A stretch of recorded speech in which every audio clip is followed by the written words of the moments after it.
maglilinis tayo ng ating kapaligiran. Ayan, sa likod ng ating bahay kasi marami mga dagas na mga dahon. Ayan, kasi ang tagal ko kasi hindi nakauwi dito sa sa Jinsan. Kaya alam nyo naman nga, nagpa-harvest tayo ng mais doon sa South Cotabato. Ayan, which is Santo Niño, yung permanent address ko talaga yan. Kasi doon ako pinanganak. At yung lupa na sinasakahan namin ay mana ko yun sa aking mga magulang. Kumbaga pa, settler ang aking tatay sa Santo Niño, South Cotabato. Kaya pinupuntahan ko lang doon ang aking area kapag ako'y napapatanim. So, after that, bumalik ako dito sa Jinsan. Ayan, dito sa aming bahay. Ayan, kasi hindi ko nalilinis kasi yung sa likod bago ako umalis. Kaya siguro mga 2 weeks ako doon sa South Cotabato. Kaya pagbalik ko dito, madami namang mga dagas na dahon. So kaya ito ay maglilinis tayo para iwas tayo sa mga daming lamok at dinggi. Ayan. At isa pa, hindi lang yun ang purpose. Kahit na kubo ang aming bahay, kailangan malinis ang ating kapaligiran. Ayan, nabubulol naman ako. At para naman, komportable tayo na maninirahan sa isang lugar na malinis ang area, di ba?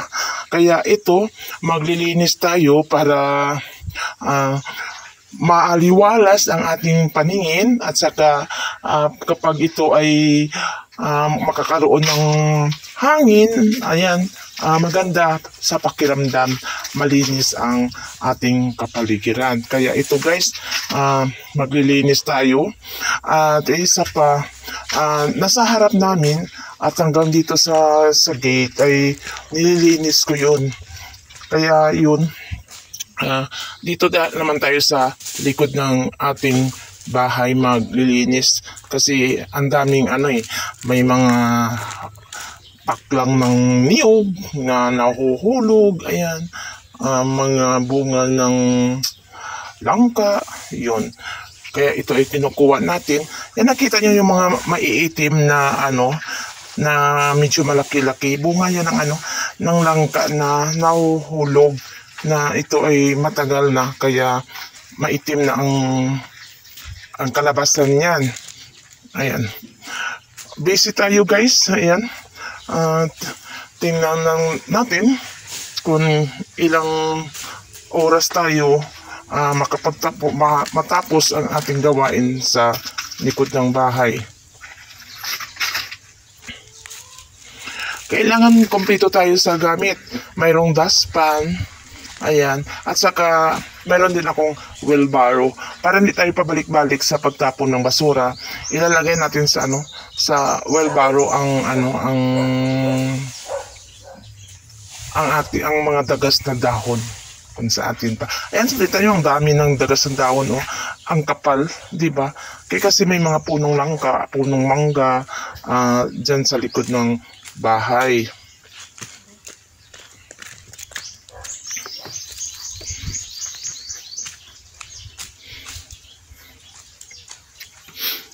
Ayan, tingnan ninyo, ayan ang ating wheelbarrow. Ayan, i-ready natin ang ating wheelbarrow para dito natin ilalagay ang mga sagbot kung sa Ilonggo pa. Yung mga dahon na nalalagas na mga tuyong dahon o laya sa Ilonggo. Laya na mga dahon. Ayan, tapos ilagay natin doon sa medyo kalayuan. I-imbak natin doon, tapos after that atin yan isusunogin para walang makitang sagbot, para malinis talaga ang ating kapaligiran. Ayan.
Ngayon itatapon na natin ang ang ating mga dagas na dahon o laya ng mga dahon. Diyan natin itatapon, iimbak natin lahat dyan para diyan natin susunugin para ang usok naman niya ay makaano sa ating mangga. Kasi kapag inuusukan ng mangga kasi maganda ang bunga niyan. Kaya kailangan doon natin iimbak sa mga punuan ng mangga para maganda ang bunga, mawala ng ang piste, hindi makaanong piste, tapos ang bunga ay maging matibay, hindi sila malalagas. Kaya doon natin iimbak ang ating basura.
O nga pala guys, baka magtaka kayo bakit nilinis natin ang likod ng bahay, which is na nasa labas dito ng gate natin, pero part pa rin ng area natin.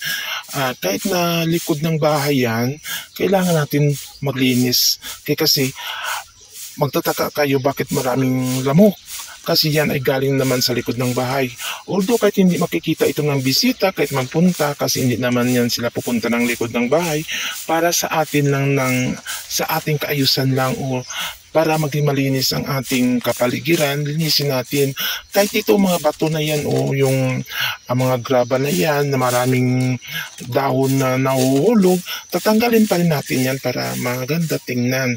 Kaya ito ang ating tips sa inyo guys, na kahit hindi importanteng bagay o importanteng lugar ay atin dapat linisin. Hindi lang sa harap ng bahay na saan nakikita ng tao, kundi ang likod ng bahay natin ay kailangan din natin linisin, di ba? Para at least kahit kubo ang ating bahay, pero masagana tayo sa sa pagkain, masagana tayo sa kung anong mayroon tayo, kasi hindi naman natin kailangan pa magbili ng ng mga pagkain na basta masipag ka lang, marami tayong makukuha. Masipag ka magtanim ng gulay, prutas, ayan, kasi marami sa amin dito kung gusto mo magkain ng niyog, ayan, maraming puno ng niyog, puno ng mangga, puno ng saging, at magtanim tayo ng mga gulay. Ayan. Kaya ito guys, ito, unti-unti nalilinis na natin ang ating likod ng bahay. Di ba maganda tingnan kapag malinis ang ating lugar? Ayan. At hindi lang sa mga puno tayo nagtatanim, kundi mag-aalaga din tayo ng manok, para kung wala tayong ulam, mayroon tayong mahuli para kainin, di ba?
Eh, gabi masyadong ulam ay ilang pangangitig ng manok.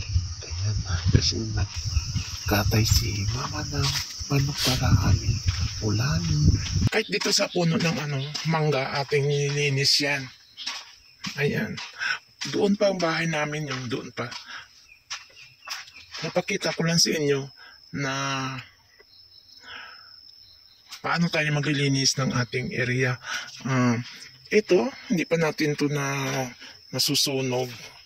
Maya, ayan, may mga abo dyan. Kasi sinusunog natin ang mga naimbak natin yung mga dagas ng dahon. Ito ay sa front ito ng bahay natin. Ayan, kasi ang bahay natin doon sa sa dulo.